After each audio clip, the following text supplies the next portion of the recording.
Dhe tani normalisht që i mbetet presidentit të shtetit apo ushtruesit të detyrit të presidentit që ta nominoj apo ta dekretoj kandidatin për kryeprokuror të shtetit. Dhe normalisht që ne si organizat bëjmë thirrje që ky proces sa më shpejt përfundoj dhe të mos humbin kohë edhe Republika e Kosovës më në fund ta ketë kandidatin për kryeprokuror të shtetit, sepse e dini që kjo pozitë ka një kohë gjatë që mbetet me ushtrues detyre.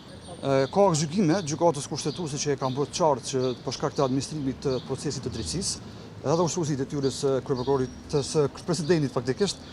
nuk ka ndonjë kufizim, unë besoj që nuk ka asnjë problem që të thjesht ta formuloj ose ta formalizoj dhe ta dekretoj kandidatin për kryeprokuror të shtetit. S'ka pengesa kushtetuese ligjore për shkak se e dini ka ekzistuar procesi i amendamenteve kushtetuese atëherë për zgjedhjen e presidentit dhe atje gjykata i ka sqaruar mjaft mirë që dhe ushtruesi i detyrës së presidentit mund të kryejë gjitha funksionet pa asnjë problem. Pra,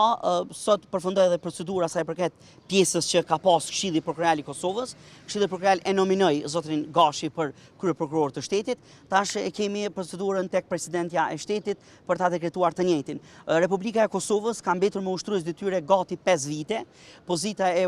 kryeprokurorit të shtetit, çuçi thash në fillim të herës, që është pozita më e rëndësishme brenda sistemit prokurorial, që garanton funksionim dhe mbarvajtje të duhur të sistemit prokurorial dhe për këtë arsye, siç kemi bën thirrje si organizatë më herët, por edhe vetë raportet ndërkombëtare, konkretisht raporti i progresit, që ka bën thirrje që kjo pozitë me u plotësu pas një procesi tërësisht objektiv, transparent dhe të barabartë mes kandidatëve, për këtë arsye Kosovës i nevojitet kryeprokurori i shtetit dhe është e domosdoshme dhe me një farforme urgjente që ta kemi edhe kryeprokurorin e shtetit me kompetenca të plota në drejtim të luftimit të dukurive dhe kriminalitetit në Republikën e Kosovës.